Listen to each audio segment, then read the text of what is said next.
Hello friends, मैं हूं doctor Dhwani Jain and welcome back to our channel health plus wealth. आज हम एक सीरियस टॉपिक के बारे में बात करने वाले हैं जिसे आप स्लिप डिस्क के नाम से जानते हैं। इसका मेडिकल टर्म है प्रोलैप्स इंटरवर्टेब्रल डिस्क या डिस्क हर्निएशन। इस वीडियो में मैं आपको 3 चीजें बताने वाली हूँ। सबसे पहले स्टेजेस ऑफ स्लिप डिस्क, जिसे जानना बहुत ही जरूरी है क्योंकि ट्रीटमेंट स्टेज के ऊपर ही डिपेंड होता है। सेकेंड है सिम्टम्स ऑफ स्लिप डिस्क और lastly step wise treatment for slip disc. इस ट्रीटमेंट में मैं आपको 4 सिंपल एक्सरसाइजेस बताने वाली हूँ और इसीलिए आप पूरी वीडियो जरूर देखिए और एक्सरसाइजेस को समझिए, फिर ही एक एक एक्सरसाइज प्रैक्टिस कीजिए, क्योंकि अगर एक भी मिस्टेक की या आपने फॉर्म गलत कर दिया तो आपका पेन बढ़ सकता है। इसलिए आप अच्छे से देखिए और फिर ही प्रैक्टिस कीजिए। Let's begin. सबसे पहले हम देखते हैं stages of disc herniation. First stage है डिस्क बल्ज या डिस्क डीजेनरेशन। अगर हम हमारी स्पाइन देखें तो स्पाइन में जो वर्टिब्रल बॉडीज होती है उसके बीच में एक इंटरवर्टिब्रल डिस्क होती है जिसे आप गादी बोलते हैं। ये डिस्क में 2 पार्ट्स होते हैं। जो सेंटर पोर्शन होता है उसे हम न्यूक्लियस पल्पोसस बोलते हैं, जो एक जेली लाइक सब्सटेंस होता है, और आउटर लेयर जो एक फाइब्रस लेयर होता है उसे हम एन्युलस फाइब्रोसिस कहते हैं। डिस्क बल्ज या डिस्क डीजेनरेशन में यही डिस्क ब्रिटल हो जाती है और उसकी इलास्टिसिटी कम हो जाती है।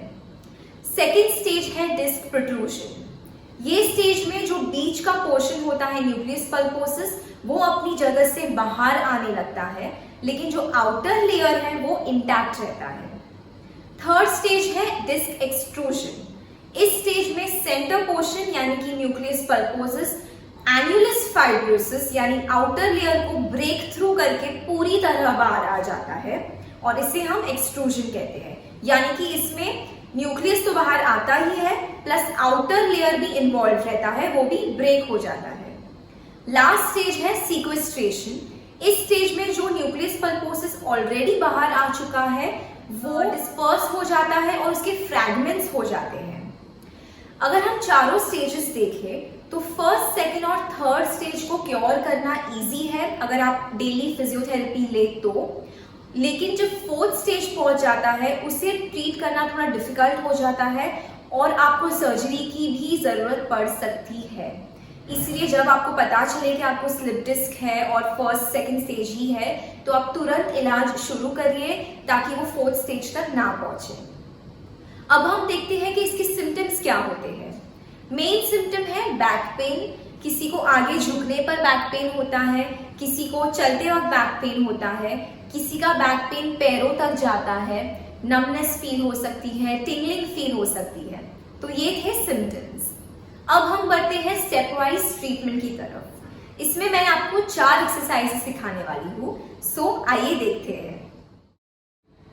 फर्स्ट एक्सरसाइज के लिए आपको पेट के ऊपर सो जाना है इस तरह।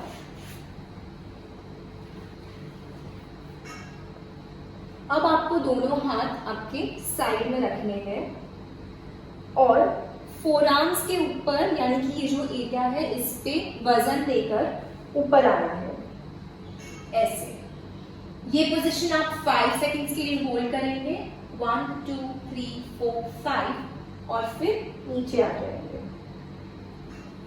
ये एक्सरसाइज आप पहले 5 सेकंड्स के लिए ही होल्ड करेंगे, फिर अगर आप बहुत ही ज्यादा कंफर्टेबल है तो आप 10 सेकंड्स के लिए भी होल्ड कर सकते हैं।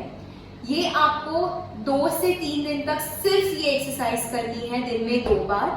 अगर आपको ये एक्सरसाइज करने में पेन लग रहा है या अनकंफर्टेबल लग रहा है तो आपको क्या करना है, एक पिलो लेना है और अपने पेट के नीचे रख देना है इस तरह,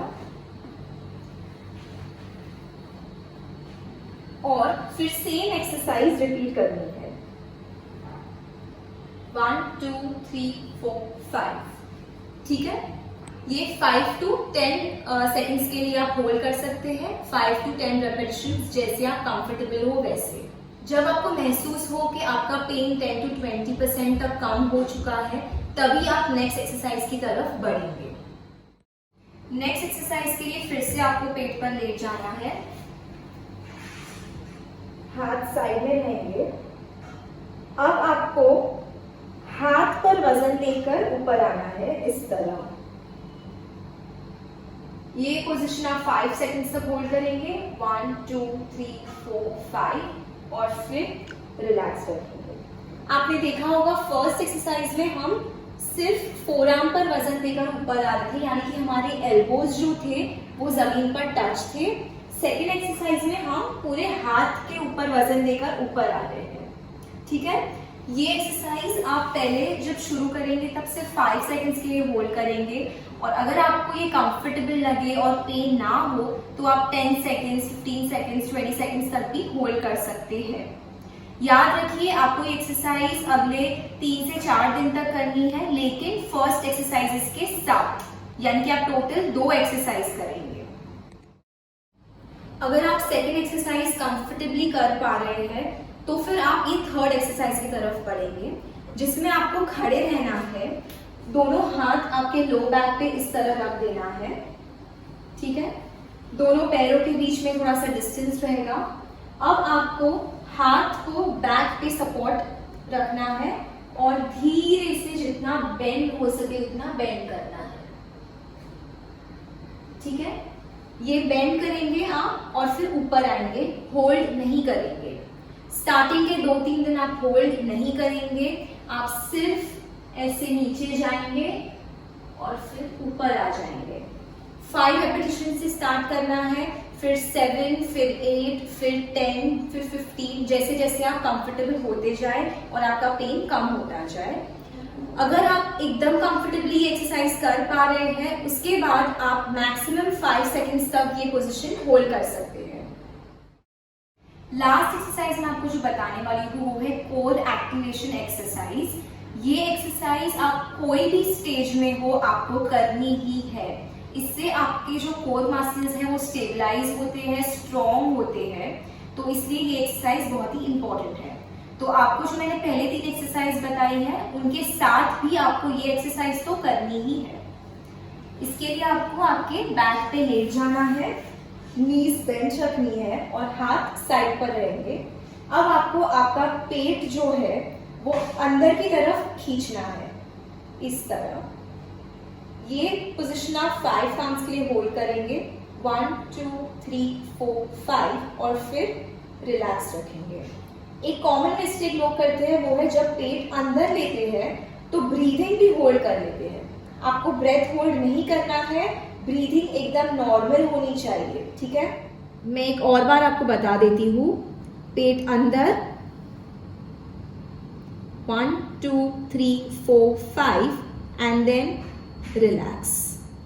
तो ये था step wise treatment slip disc के लिए। मैं आपको फिर से बोलना चाहूंगी, प्लीज सभी एक्सरसाइजेस अच्छे से देख लीजिए और फिर ही प्रैक्टिस कीजिए, ताकि आप कोई भी चीज गलत ना करें और आपका पेन ना बढ़े। अगर आप ऐसे लोगों को जानते हैं जिन्हें ये स्लिप डिस्क की प्रॉब्लम है तो जरूर ये वीडियो उनसे शेयर कीजिए ताकि वो सर्जरी कराने से बच सके। अगर आपको ये वीडियो हेल्पफुल लगे तो जरूर वीडियो को लाइक कीजिए, कमेंट कीजिए और मेरे चैनल को सब्सक्राइब कीजिए। नोटिफिकेशन बटन को जरूर प्रेस कीजिए ताकि आपको आगे भी ऐसी नोटिफिकेशंस मिलती रहे। अगर आपको फ्यूचर में ऐसी कोई स्पेसिफिक टॉपिक्स पे वीडियो चाहिए तो जरूर मुझे कमेंट बॉक्स में कमेंट कीजिए, and I will come back with one soon. Till then keep moving and stay fit.